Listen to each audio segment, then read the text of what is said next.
Hey, how you all doing? The thing I really want to talk about today is having the life we want, because this is something I have spoken to a friend about lately, and I think it was actually beginning of this year that I said to him that I have the life that I've always wanted, and he was very surprised. He said, "That's a huge statement to make.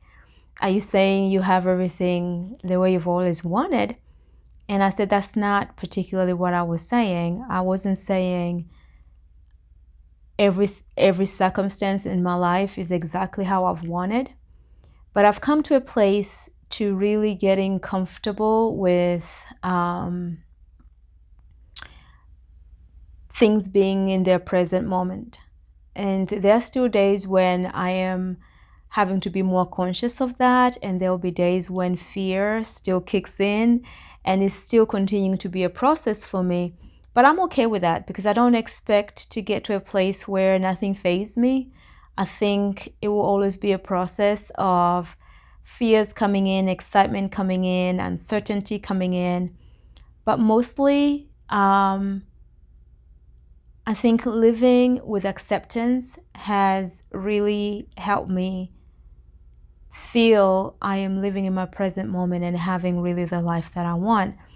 And when I said that, he asked some questions, and that made me think about posting this video, because I thought, well, how do people know whether they have the life they want or not? Because if it's not based on circumstances, it can't be like when this happens. You know how we're always saying, when I get out of this job, or I get this new job, or when I start a business, or when I live somewhere else, or when I have children, or when my children are grown and have left the home, we always have these landmarks that we're thinking, when that happens, I'm going to be having the life that I want, right? Or things will be a little bit easier, or I'll be a little bit happier in a different situation, and then I'll be having the life I want.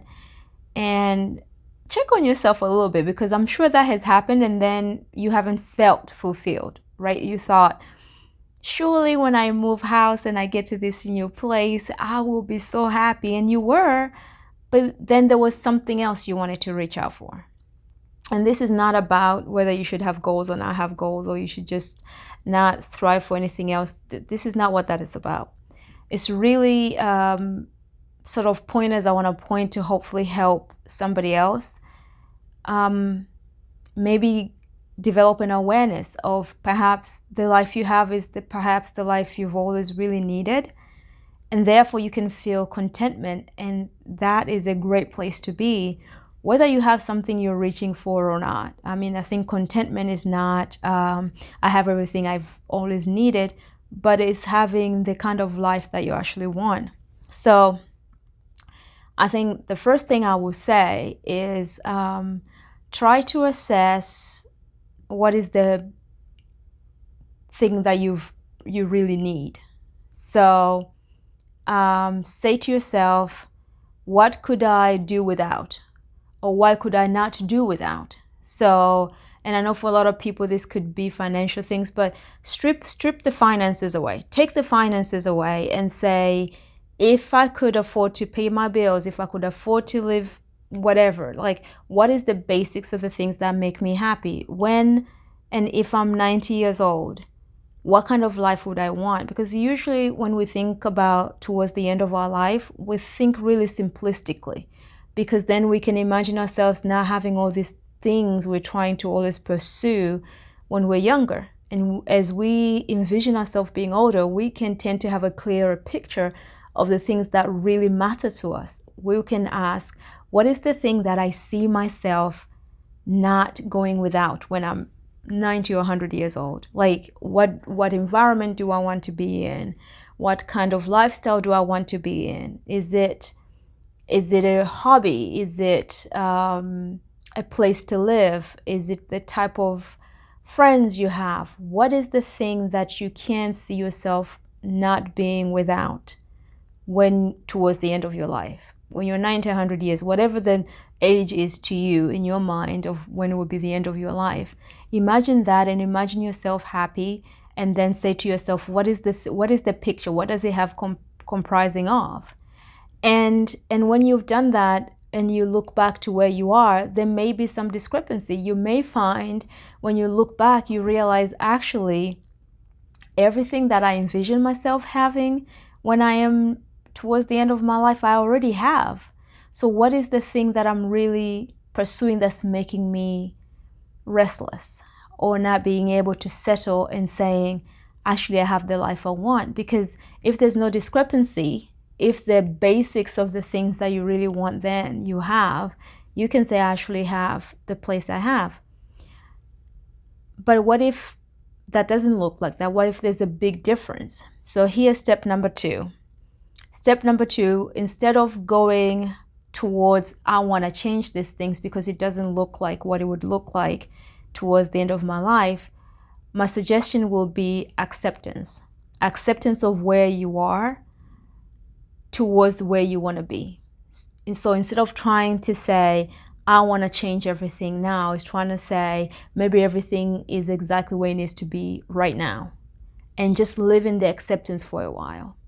And over time, you will see the pressure of pursuit falling off, and you'll be able to recognize better the things that really matter for you to pursue, right? Because it could be that you have a symptom that we all have of things just never being fulfilling for us. And it could be that you're chasing something that you even saw yourself towards the end of life, or maybe right now you're saying, but yeah, that's when I'm 90, but right now I need to chase this. So you could still be chasing something that you think I need, and not giving yourself enough room to just say, what if the life could just be as it is right now? And in that process, you will find first, like things that are actually really, really exciting for you in your life that you may not have been paying attention to and even appreciating, because we're always just looking for the next fix, the next shiny objects, the next thing we're pursuing. So it would first give you at least an appreciation for the things that you once wanted and now you have, and appreciating them. And that alone will change the quality of your life. And second thing, it will give you maybe a little bit more clarity towards what's the thing that's really needful. If that didn't change, would that really matter? And I think practicing these 2 places, looking towards the end of our life and think what would really matter. Try not to fall into the thing of, yeah, but that's then. What do I really need now? What we need at any point of our life are the basics of things that don't require a whole lot of the things we pile up in our schedule. And this process really helps strip things back to recognizing perhaps you have already everything you've ever really wanted, and it's to start appreciating and intentionally appreciating them every day. Or it could be you're missing 1 or 2 things that really, really matter to you, but you wouldn't know that if your schedule is just full of extra fluff. And this process can really help us take off the extra fluff and say, actually, I don't really care about that. And I went through this, and it really helped me figure out even areas of business, what I wanted to include in my portfolio anymore, what I wanted to do, because I realized not everything that I have skill set for do I want to continue to pursue or develop. That I felt like I felt fulfilled already. I had explored it long enough in my life that I'm willing to let it go. And I want to learn something else. Maybe I want to venture into other areas. And that helped me simplify my business offer really, really well to a place of simplistic that really fulfill me. And it has really encouraged, for example, for me to explore more of my art side of things that I hadn't fully put both feet in before, because I just didn't realize. No, I did realize, I did know how important art was for me, but I didn't see how big of a deal will be when I'm 190 years old and hadn't pursued it. And when I did this exercise and I saw myself towards the end and I thought, what's the thing that will I regret? And I saw that I would regret not having art be part of my day-to-day life, not just a hobby I do on the side, but something that is very integrated into my processes because I actually use it, but I don't really share it with others as much. And that has really influenced the way I offer now exploration with emotion intelligence. So when I was talking to this friend and we were talking about this, I realized how perhaps we all can benefit from doing this exercise from time to time, just to see where are we on our path. Are we getting just distracted with a lot of things that are taking our joy away? And so try it and let me know. Comment on the comment below and let me know what has come up for you. What is the thing that you wouldn't want to give up? What's the thing that you feel like you really need to feel fulfilled? And as I said before, strip money out of this, because money becomes our biggest excuse to not go for the things that really matter to us. So take money away. If money was not an issue, whether we have too much of it, not enough of it, if money was not an issue, what is the thing that we really, really, really do not want to miss out of our lives? So do that little exercise. Let me know on the comments below how that looks like for you. And if you're liking this video, give it a thumbs up and subscribe. I have more content from time to time. Every week I try to post whenever I can so that I can share the processes and things that I am doing in my own life and I'm working with clients. That's really helpful. So hopefully it can help you in your own path and transformation. Okay, thank you. Have a good week. Bye-bye.